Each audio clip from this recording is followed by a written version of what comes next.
తెలంగాణ 10వ తరగతి ఫలితాల్లో నారాయణ విద్యా సంస్థలు తమ రికార్డుల్ని మళ్లీ తిరగరాశారు. స్టేట్ టాపర్లుగా నారాయణ విద్యార్థి మేథాన్స్ శ్రీరామ్ 597 మార్కులతో చరిత్ర సృష్టించగా సంస్థకు చెందిన 80 బ్రాంచీలు 100% ఉత్తీర్ణతను సాధించాయి. మొత్తం 8935 మంది విద్యార్థుల్లో 99.66% ఉత్తీర్ణత సాధించినట్లు సంస్థ director doctor P Sindhura Narayana వెల్లడించారు. మొత్తం 116 మంది విద్యార్థులకు 590కి పైగా మార్కులు సాధించారు.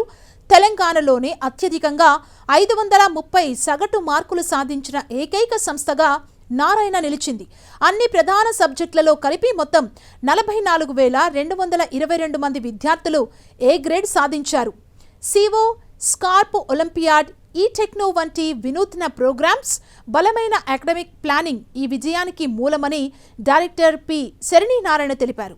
విద్యార్థుల ఒత్తిడిని తగ్గించడానికి దిశ కౌన్సిలింగ్ ప్రోగ్రాం, ఆన్లైన్ పరీక్షల కోసం ఎన్లర్న్ ప్లాట్ఫామ్, కాలిగ్రఫీ తదితర వంటి ప్రత్యేక శిక్షణలు అందించినట్లుగా తెలిపారు. విద్యార్థుల ప్రతిభను, తల్లిదండ్రుల సహకారాన్ని, అధ్యాపక బృంద అంకిత భావాన్ని ఈ సందర్భంగా ఆమె ప్రత్యేకంగా అభినందించారు. సోషల్లో almost 90% of our students have scored A grades andi. Out of 8,935 students who have written the exam, almost 90% of the students have scored A grades in social ante. Can you believe that? Alage science lo 85% of the students have scored A grades. Maths lo 82% of the students have scored A grades. And ఈ year మీ అందరికీ తెలుసు English subject అనేది చాలా టఫ్గా paper ఇచ్చారు. అయినప్పటికీ ఇంగ్లీష్లో కూడా 84% of the students have scored A grades. And లాంగ్వేజెస్లో about 80% of the students have scored A grades. So ప్రతి చోట 80 నుంచి 90% వరకు students have scored A grades అండి. So that is one other amazing highlight. And last but not the least, మీ అందరికీ తెలుసు ఈ 600 స్కోర్లో కూడా 20% ఆఫ్ ద స్కోర్స్ని ఇంటర్నల్గా కంటిన్యూస్ ఎవాల్యుయేషన్లో మన స్టేట్ బోర్డ్ వాళ్ళు కన్సిడర్ చేస్తారు.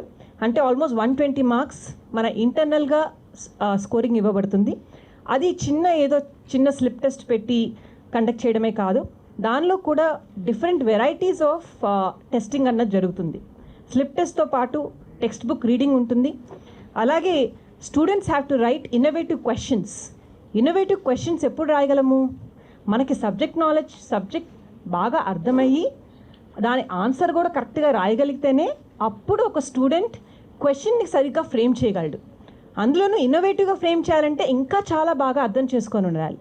డెఫినెట్గా ఇట్లా సబ్జెక్ట్ వైజ్గా ఇంత ఏ గ్రేడ్ సాధించడానికి, అలాగే ఇన్నోవేటివ్ క్వశ్చన్స్ రాసేటట్టుగా చేయడానికి హెల్ప్ చేసిన అన్ని సబ్జెక్ట్స్ టీచర్స్ని నేను డెఫినెట్గా ప్రతి ఒక్క సబ్జెక్ట్ టీచర్ని హైలైట్ చేసి I want to congratulate them for their amazing work.